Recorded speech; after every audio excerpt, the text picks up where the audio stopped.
welcome back. I'm very, very excited for our guest today. She came on a few months ago to talk about attachment and rebuilding relationships and taking the hearts of your children back. I'm going to introduce her, but really she needs no introduction. Today, she's going to be discussing technology and what do we do about technology with our children. So I'd like to introduce you to Tamara Strijack.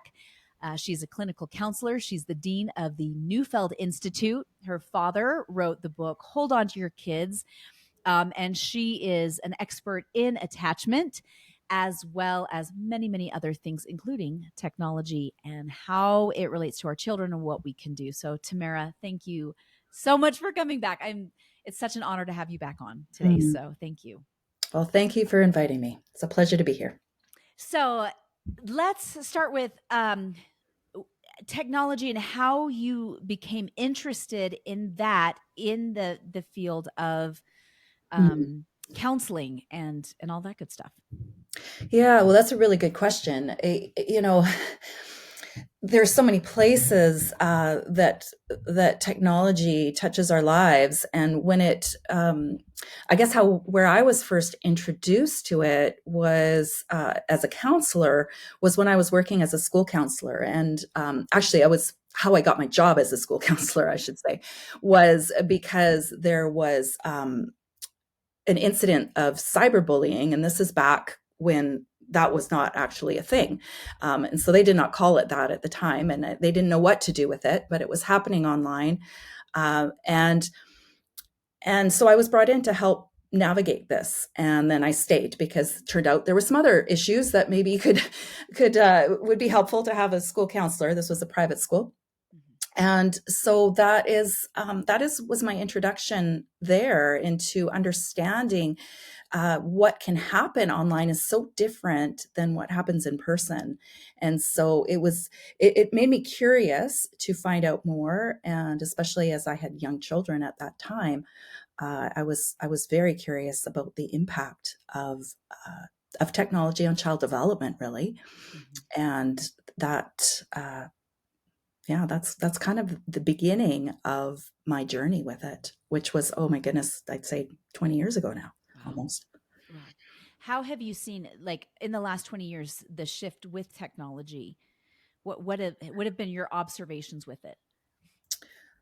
And specifically with kids. Yeah, well, it just younger and younger, younger and younger, more and more addictive. I remember back when my oldest daughter was 5, and what I noticed was when we would play, I don't know if any of you remember the CD-ROMs. I do. Yes. Well, we had games on the CD-ROMs, and they were math games. They were meant to make math fun, right? So you get on the computer and you put in your CD-ROM, and so this particular game, it seemed pretty innocent, right? You're learning your numbers, you're counting, whatever. But she became almost addicted to this game. And it was all about getting those little stars and getting those little things that would happen when you got the prize or whatever it was. And I saw her in this experience, and I thought, oh my goodness, this is feeding something I don't want to be fed. This is leading to her becoming obsessed with these games. And this was a CD-ROM, for goodness sakes, right? So this was back in those days. And I noticed, there was an addictive quality about it. And so what have I noticed since that time? So now she's 25, and a lot has changed. And there are so many things now that seem, so many ways to pull you in to this online world. It's such a lure. There's so much temptation.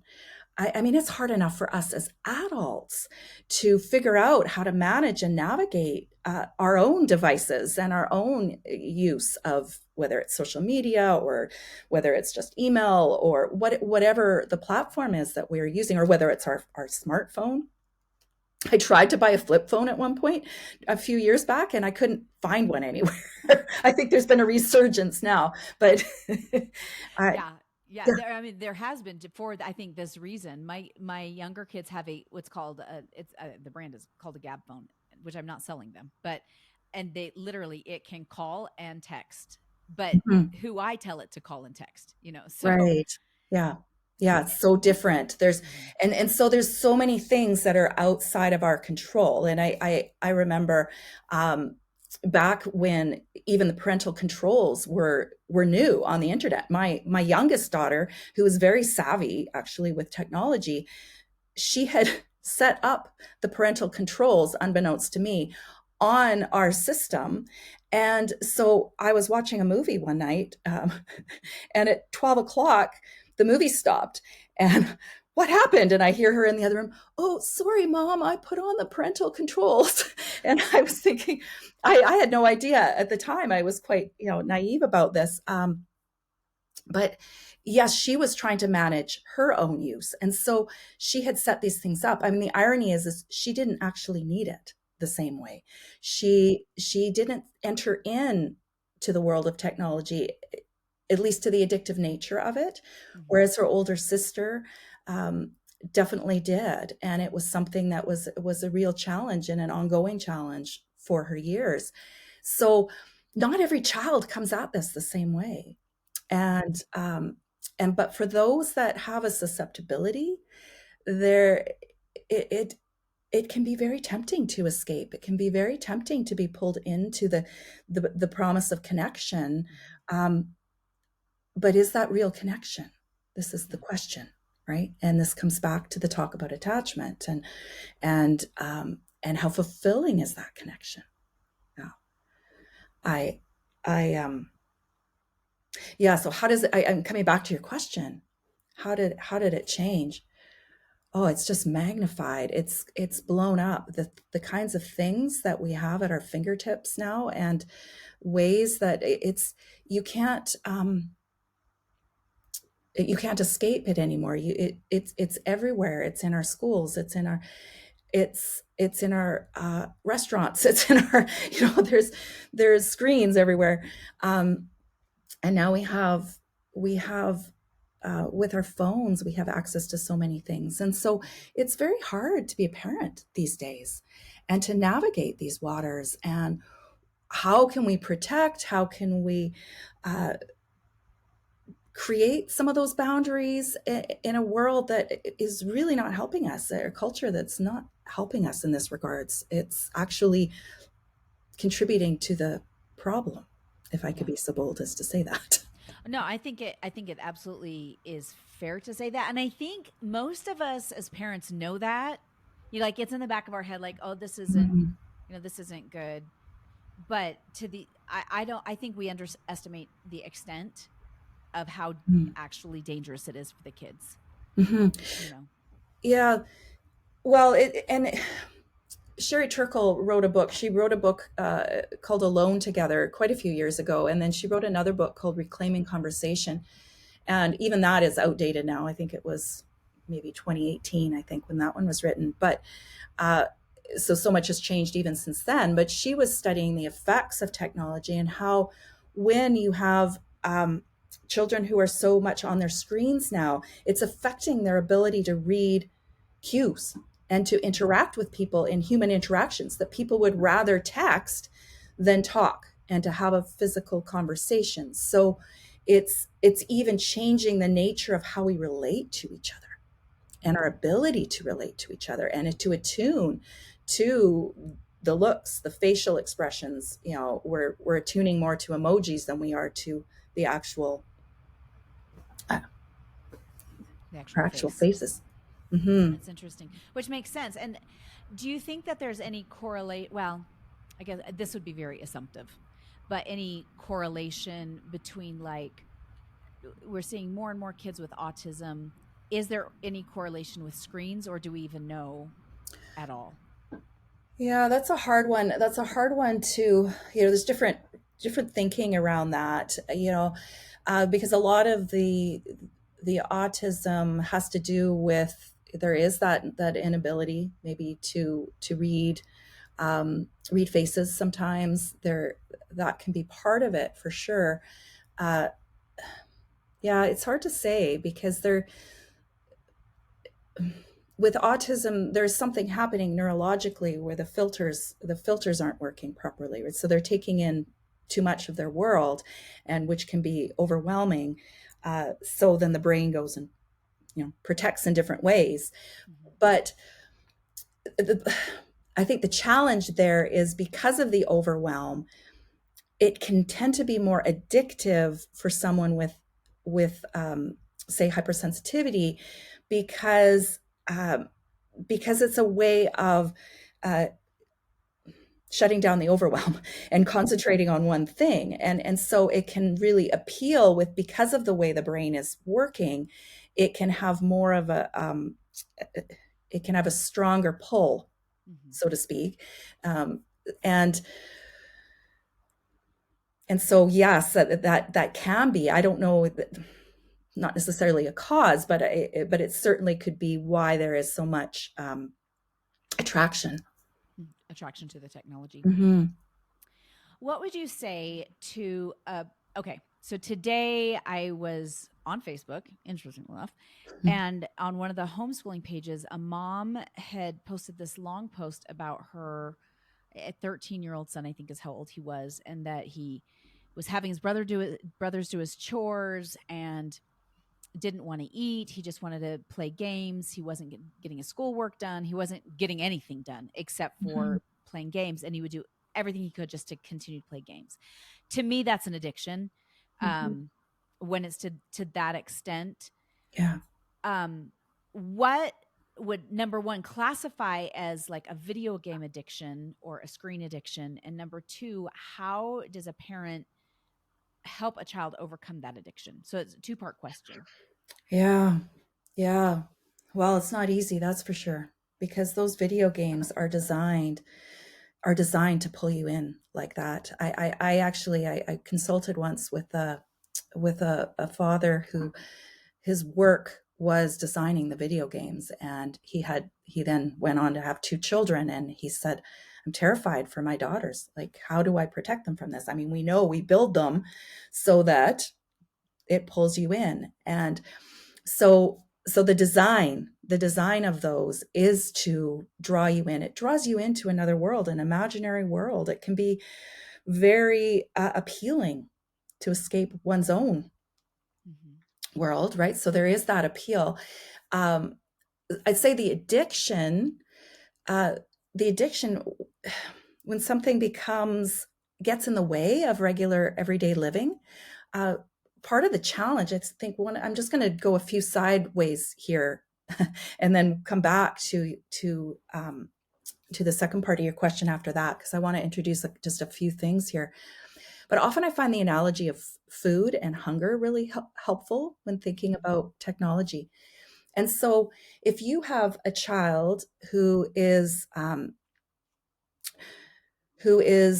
eating well, is nourished by the food they're eating, and then having dessert would be okay. They would have dessert, and it wouldn't ruin their appetite for other things because they've already had a good meal, and so they're just having maybe a small piece of pie or something like that, or a Mm-hmm. cupcake or something like that, right? What happens if you have a child who's really hungry and all they want is candy? All they want is the cupcake and more cupcakes. And so now when they eat the cupcake, if they eat the dessert, and it's not actually going to nourish them, it's not going to um, provide what they need, and they're going to become obsessed with the candy, with the dessert. Okay. That's all they'll think about. For me, I give it the analogy of potato chips versus broccoli. I love potato chips and I love broccoli. When I eat potato chips a lot, and I'm not saying potato chips are bad, but they're not maybe the most nourishing food, right? Yeah. Yeah. Yeah. But the more I eat potato chips, the more I want more potato chips, and that's all I can think of. Whereas if I am eating good food, broccoli is something I actually crave. I love broccoli, especially roasted, and it's really good, and it's nourishing, right? It's nourishing. So what am I saying here? Well, when it comes to technology, it's almost like the food. It's like this idea of, is our child going in hungry into the world of technology? If they're going in hungry, they're going to just, that's all they're going to want is the screens. And so it becomes this hunger that never gets satiated, because the video games aren't really what they need, or the screens, the online connection, the social media. It's not the deeper rooted kind of connection that can come from the adults in their life who are meant to be taking care of them, right? And so they're going in kind of starving, because whatever the other food is, it's not sinking in. They're not able to receive it. They're going after those quick fixes. They're going after the potato chips or the dessert, right? The candy. Whereas if you have a child who has been filled up with connection, who is in a place where they feel, where that has sunk in, where they feel filled up in a really nourishing way in the relationship, then having some dessert, having a little bit of screen time isn't going to have that same draw factor, right? And so it's reading what kind of energy is behind it. And when it becomes addictive like that, it tells me there's a hunger. There's a hunger there, or there's a need to escape. It's very normal to want to escape our uncomfortable feelings, our emotions that are stirred up. And so it's very tempting to distract ourselves. And so that can be another reason, for that kind of addictive nature, is it's a distraction. Yeah. Wow. How would a parent go about finding like what the root is? Yeah. Yeah. Well, I don't know that you would know that necessarily, except that, or that you would need to know that necessarily. It would be more reading, is that energy, is it coming from a very frenetic place? Is it coming from a place, what do I mean by frenetic? There's like a desperate nature to it. It's, I'm thinking of with my daughter, with those math games. And then, later it came quite often innocently. I mean, there was a game that National Geographic put out called Animal Jam. This again is almost 20 years ago. Oh my goodness, she was addicted to this game. It was I thought, here's this innocent thing. We love National Geographic. They just started this website for kids, and it was all about creating habitats for these animals. A pretty innocent thing, really, except that she couldn't ever let it go. Like, she was coming, Mom, can we get the subscription? Can we pay the extra money, Mom? Like, if we get more money, then we can buy more clothes, and we can, I don't know why the animals need clothes, but this was part of the fun, right? You got to dress the animals and build their habitats. And oh my goodness, I can't tell you how I was stunned by the sheer desperateness in her that this game had created. And I went, well, thank you, National Geographic. That's just great. Awesome. And this is a pretty mild one, right? Mm-hmm. Pretty mild one. But yeah, so how can you tell? Well, that was a problem. When she was more interested, we moved to a farm when my girls were younger, and we lived on a farm for many years. And so she had animals, and there was a time when those I forget the name of them, Tamagotchis or something like that, where you could feed the animals, and it was all this the digital thing, right? Yeah. Yeah. And now it's much more sophisticated, I'm sure. But I would say, okay, you have real goats that need to be fed. You have real turkeys. Come on. And I'd have to literally almost pull her out of the house, it felt sometimes, going, no, this is not okay. And as soon as she got outside, oh, she was a different person. Of course, she loved her animals, but it was so hard to get her there because the pull was so strong. And so this becomes the challenge. How do we, because that was the second part of your question, right? Was how do we help? Well, we can feel almost helpless in those situations because what are we in the wake of the attraction of these screens, right? But we are everything. And we, when I think about what's needed, they need us, they need play, but play in a much more hands-on experiential kind of way, right? They need the real animals, the real outside, the not a pretend. I mean, it's great to play pretend. Yeah. you know that's different. Our imaginations, when we can escape into our imaginations, we can imagine all kinds of things. That still is play. Hmm. But when it's not in an expressive way, it becomes more of a stimulation, and we can't respond to it in the same way when it's on a screen than when it's in real life. And we need those real life experiences. We need to play in the dirt. We need to play in the sand. We need to get messy. We need to, play with frogs, or well, maybe the frogs don't want us to play with them, but at least be out in the creek and in the real world, where because those are the places where we process what's going on in our own world. Hmm.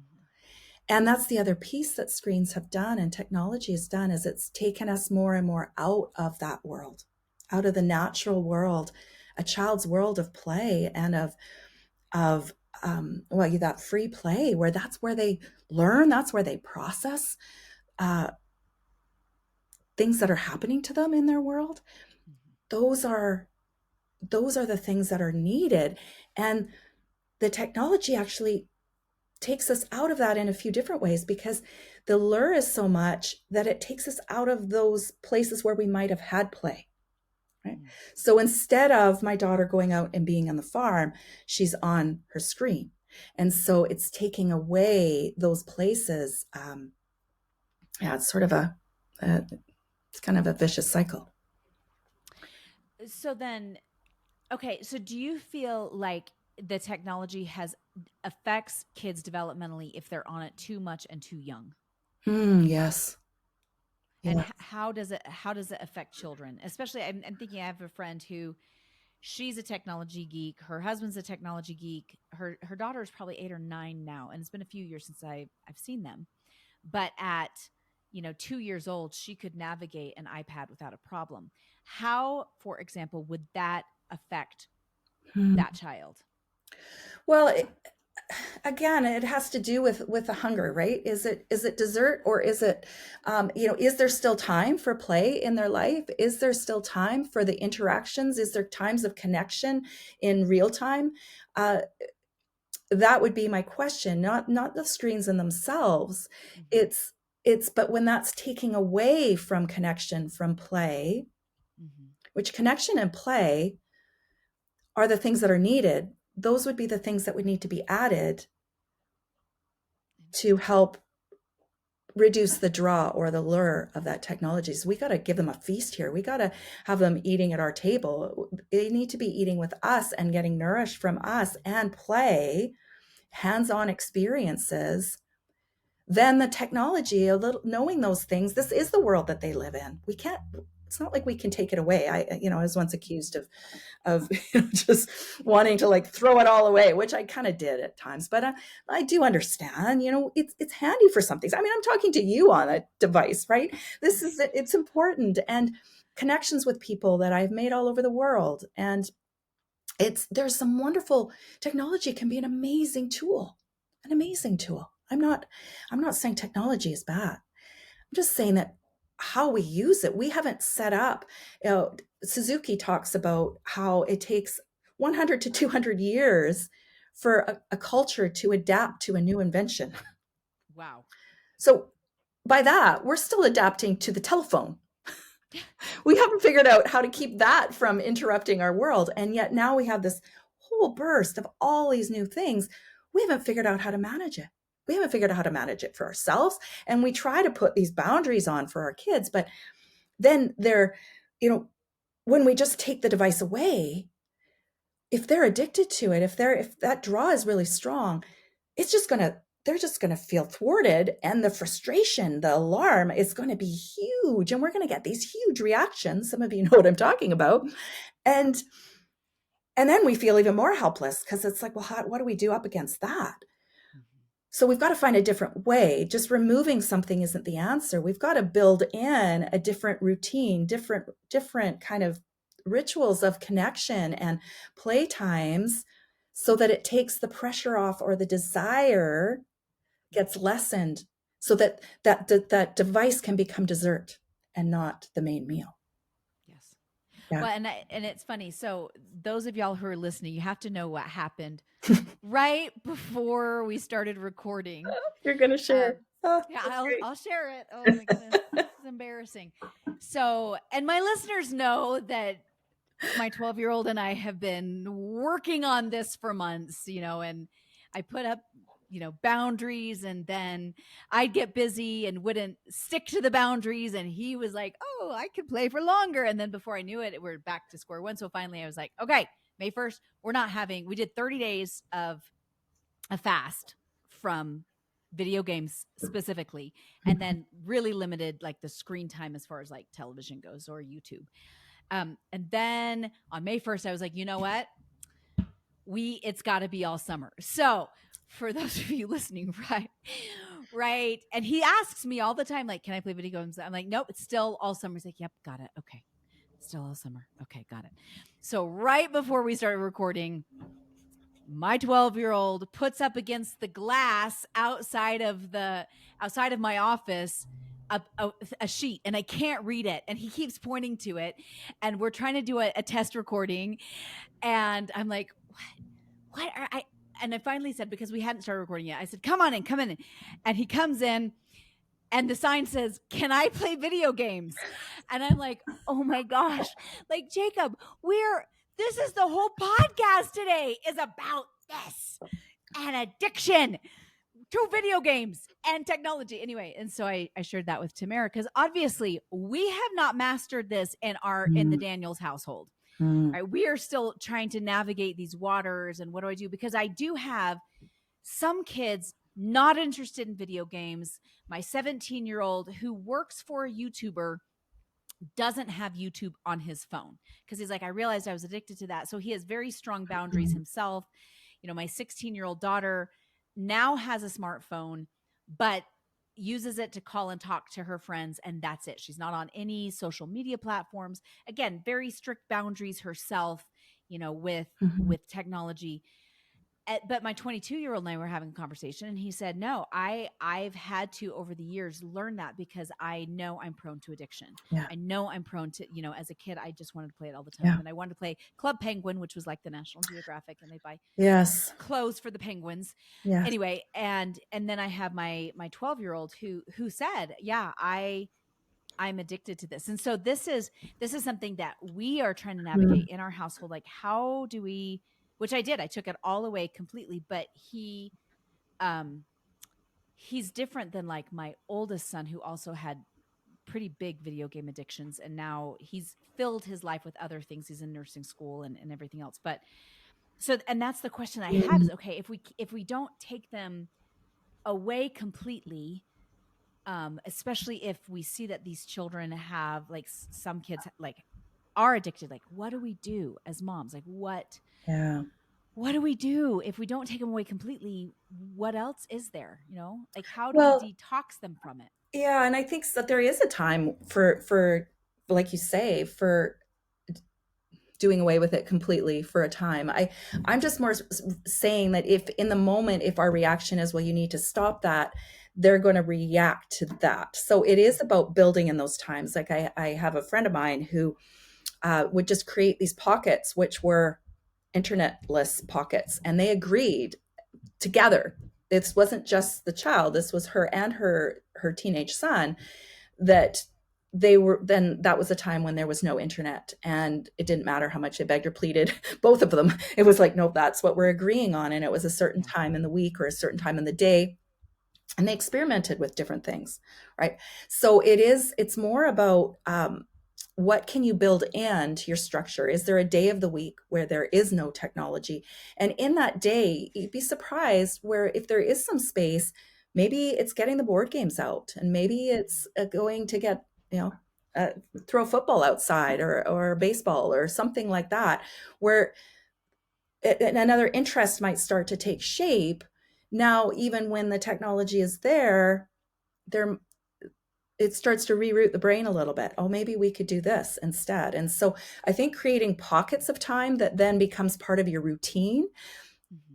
I think would be amazing. Or times when you turn your modem off at whatever, if you can still do that, if you know where it is, um, turn it off at a certain time at night, program it so it's off at dinner time. So then you have, your evening free for games or conversation, or whatever that is, to eat together. You have to figure out what works for you as a family, but don't feel like you're at the mercy of it. You need to get back in the lead with it, to say, okay, we're not just taking this away, what are we adding in?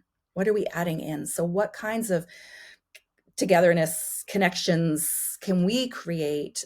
Can we get the paints out? Can we cover I've got a friend of mine who she just covers her table or kitchen table with paper, brown paper, and puts out markers. And so when her kids come home from school, they can just, well, okay, not if they're not at school. When they come, when they're Yeah. there, They're home whatever, from home. they're there. When they need to process something, they're there. They could pick it up and they could doodle, and it's actually an outlet for us. It could be an expressive outlet, or just even just a scribble for a little bit, because that gets out some of the frustration. We all need these outlets, but they need to be physical. They need to be something that our body experiences.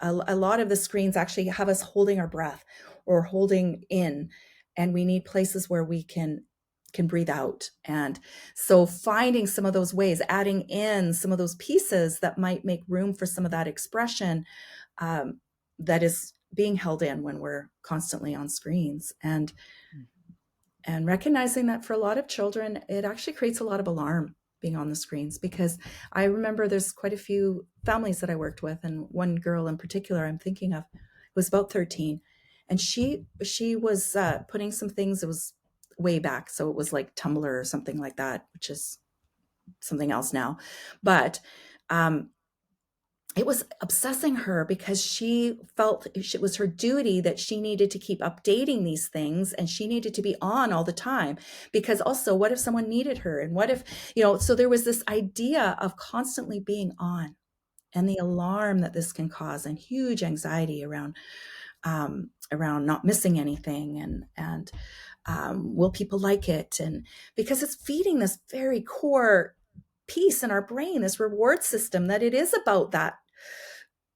Do they like us? Do they, Yeah. do they need us? But that's not where we're meant to get those hits. That it's meant to come from our connections that can be really fulfilling.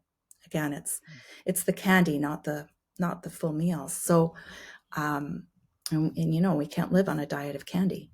Although my daughter would argue that could be a possibility. Um, she was the one addicted to screens, though. Yeah. Yeah. And mine is addicted to talkies.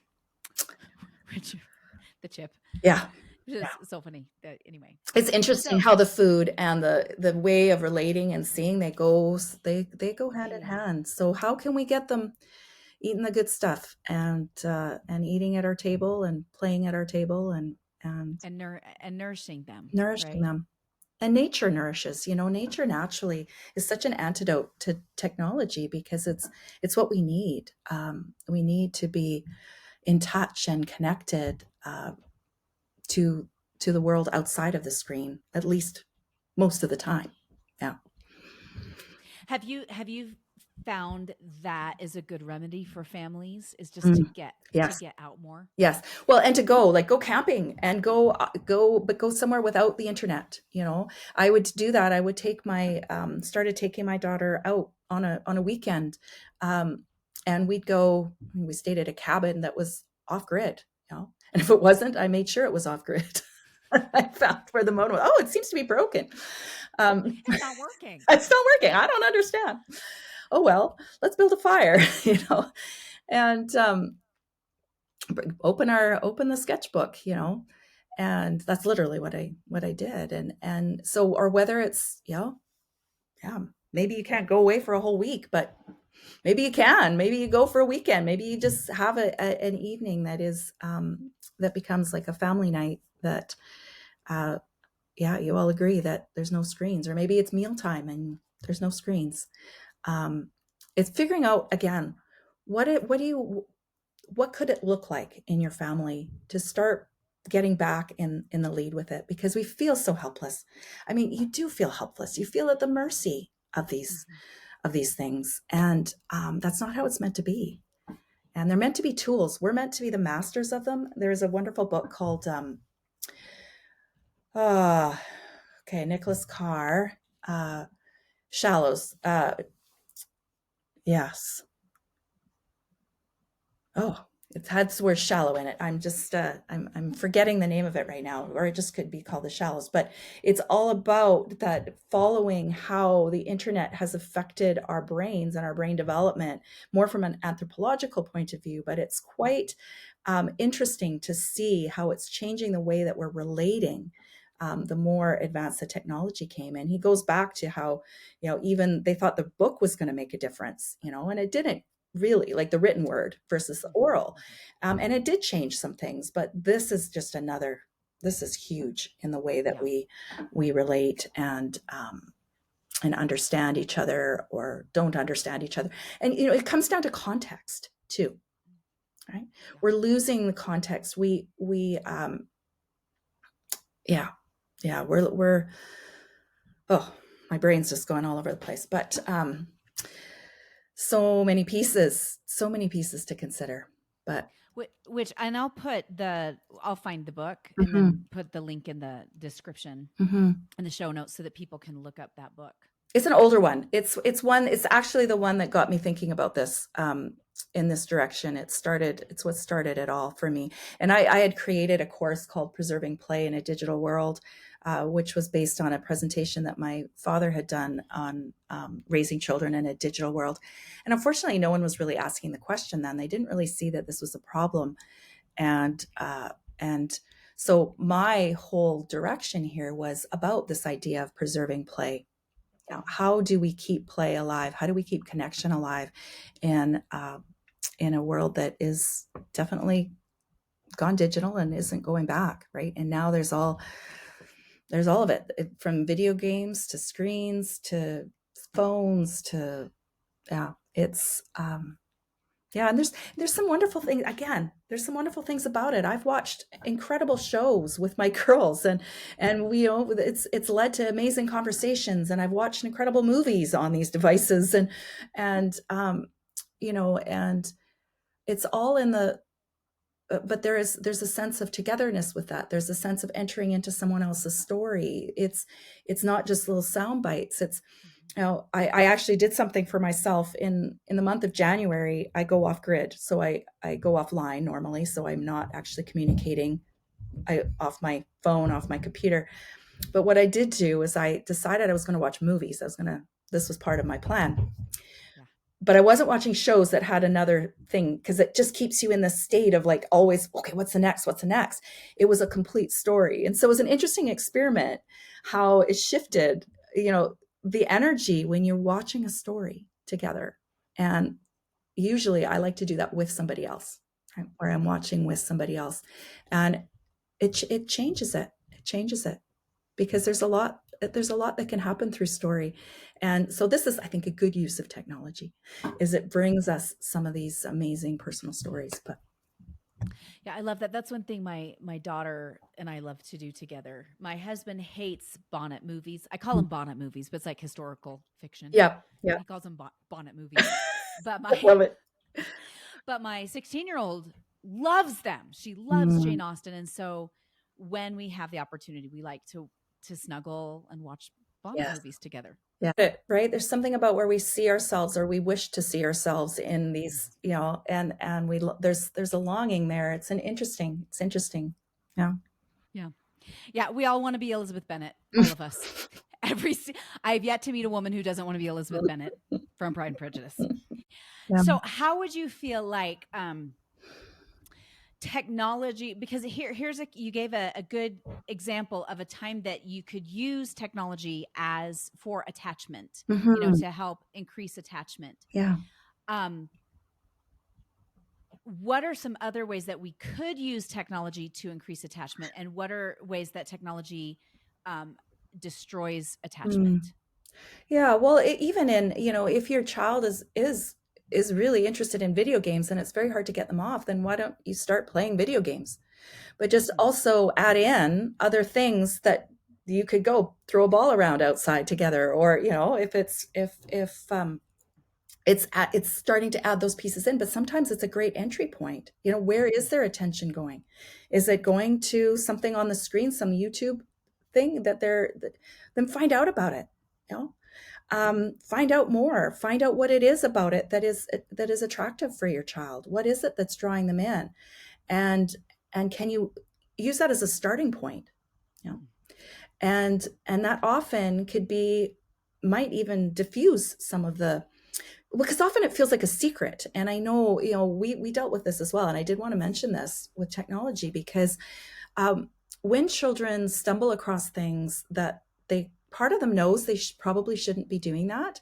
And so there is something in there. It can feel like such a big secret. It can feel very alarming for them to hold on to. I'll just give you an example of this because my daughter, it was very hard for her to, she's very sensitive, and that it's very hard to talk about things.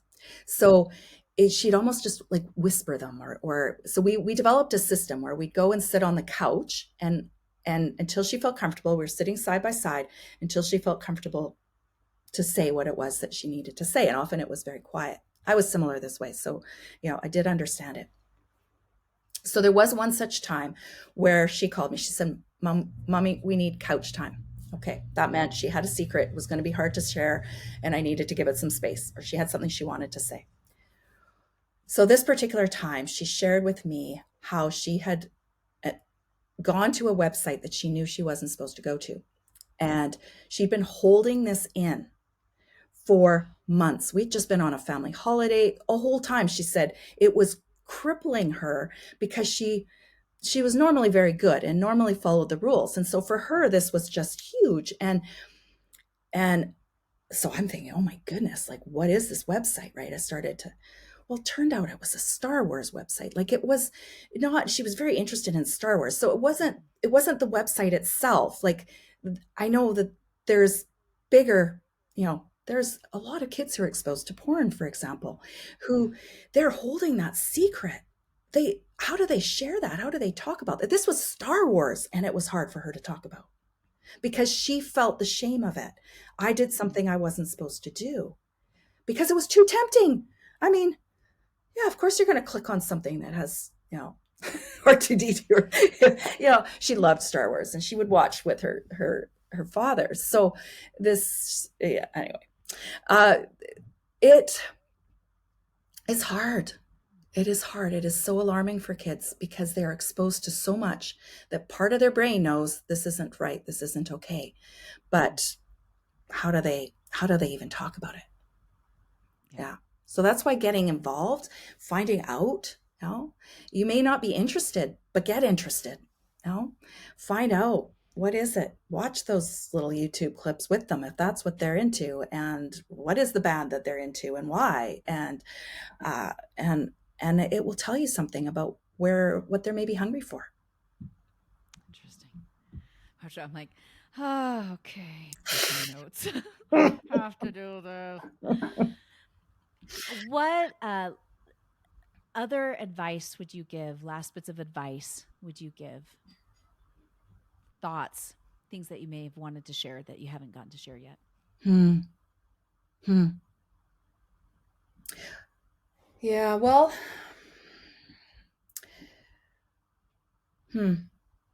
just I guess that remembering that you're up against something that is very addictive in nature. It was designed to be that way, whether it's a phone, a video game, any type of screen, the internet, Google. You know? Mm-hmm. And so it's more about how do we create spaces? How can we know that this is important? And I'm telling you, this is important. They need connection. They need time for play in their life. They need to be out in nature. They need these pieces. These are important pieces. They need hands on experiences. This is how they learn. This is how they grow. They need room to process their emotions. Some things may actually help in that. Some of the things we talked about through, maybe it's a good show, a good drama, a good movie, or even a funny movie, funny thing that we can, share in laughter together. But as long as those things are they're getting filled up by the important things. Yeah. And there's time for that. And so that is preserved, and that we can be the buffer to that. We can be the buffer to say, okay, no, this is time reserved and we're going to build this in. You're not going to like it. That'd be the other thing.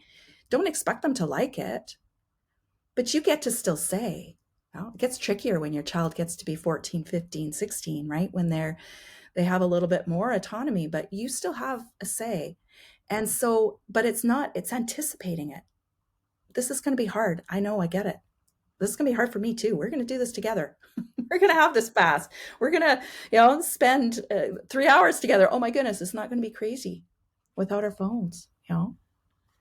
Maybe start with 10 minutes, depending on where your child is at, but to be encouraged that it's important, and these things do matter. You matter, and your kids need you, and they need you to help hold those boundaries too. I've had so many, my own children that say, thank you, mom, because they weren't saying thank you at the time. They're saying thank you later, because it's really hard. It's really hard. It's hard for us to put those boundaries on our own stuff. Can we preserve a place of wonder for our children where we can sit in the not knowing without having to Google it? All those kinds of things where we can just preserve a little bit of space. Yeah. I love that. Yeah. Last thing I want to ask you is, and thank you for that, by the way. What is on the horizon with you, with the Neufeld Institute? What exciting things can we Yeah. look forward to? Yeah. Well, actually, I'm going to be redesigning that course because it's very outdated now, the Preserving Play in a Digital World. But I'm going to bring something back in about and offer something this way about bringing more connection and play. And how do we do this in a world that is taking those things away from us? We also are going to be offering a course on the alarm spectrum, and I'm going to be running that. So it's a course that my father, Gordon Neufeld, put together, all around anxiety and the different ways that alarm manifests, and often in kind of an agitated energy and attention problems can all kind of come under the umbrella of alarm. And I'm going to be talking specifically in this course about technology, about how technology impacts, and does it aid or abet, or does it help or hinder, and so that will be happening in November. So I'm really excited about that. I'm going to bring in some of the latest pieces, the anxious generation, talk about that a little bit, and in relation to it as well. He talks a lot about social media in that book, and but tying it in more to where is that alarm coming from? It's coming from our attachment, some kind of separation that we're facing in our attachments. So those are some upcoming things. We have lots of courses happening at the Institute, and we're also looking at doing some more around home education and putting some things together with that. So stay tuned, because that's an area close to my heart. And yeah. Well, and you're so good at it. So, like your thoughts and your advice and your wisdom is so needed and important. So, thank you. Thank you, thank you, thank you. Well, my friends, mamas and papas, grandmas and grandpas, you're doing better than you think you are, and you got this. We'll talk next week. If you enjoyed this today, please like and subscribe. You could also join our private Facebook group at School to Homeschool, or sign up for our newsletter at www.schooltohomeschool. Have a great day.